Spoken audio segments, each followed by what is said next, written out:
यदि हमें कई energy meter, MCB, LCB, voltmeter और एम्पीयर मीटर के साथ एक सामान्य बोर्ड की वायरिंग करनी हो तो हम किस प्रकार से कर सकते हैं। तो पहले हम एनर्जी मीटर के कनेक्शन की बात करते हैं।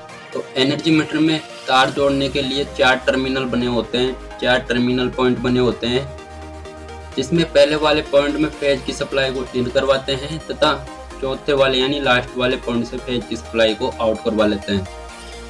फिर न्यूट्रल की सप्लाई सेकंड वाले पॉइंट में इन करवाते लेते हैं तथा थर्ड वाले पॉइंट से आउट करवा लेते हैं। यह तो रहा हमारे एनर्जी मीटर का कनेक्शन। और फिर आगे एलसीबी कनेक्शन की बात करें या एमसीबी कनेक्शन की बात करें तो एमसीबी का कनेक्शन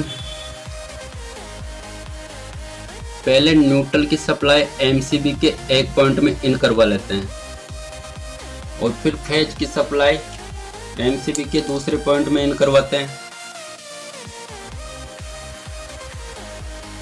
इस प्रकार नीचे वाले पॉइंट से फेज और न्यूट्रल की सप्लाई एमसीबी के दोनों टर्मिनल में इन करवाते हैं तथा ऊपर वाले टर्मिनल से फेज की सप्लाई को आउट करवाकर एलसीबी के एक पॉइंट में अर्थात एक टर्मिनल में इन करवा देते हैं।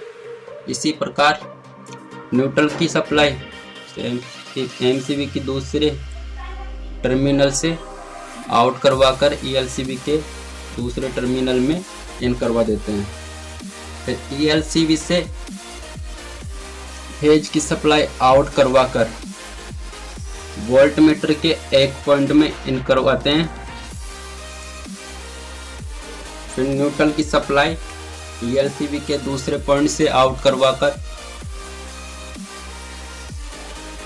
वोल्टमीटर के सेकंड वाले पॉइंट में यानी दूसरे वाले टर्मिनल में इन करवा लेते हैं। इस प्रकार ये वोल्टमीटर बताता है कितनी वोल्ट लाइट आ रही है। फिर फेज की सप्लाई वोल्टमीटर से निकलकर एम्पीयर मीटर के एक पॉइंट में इन करवाकर दूसरे पॉइंट से आउट करवाकर स्विच के निचले पॉइंट में जोड़ देते हैं।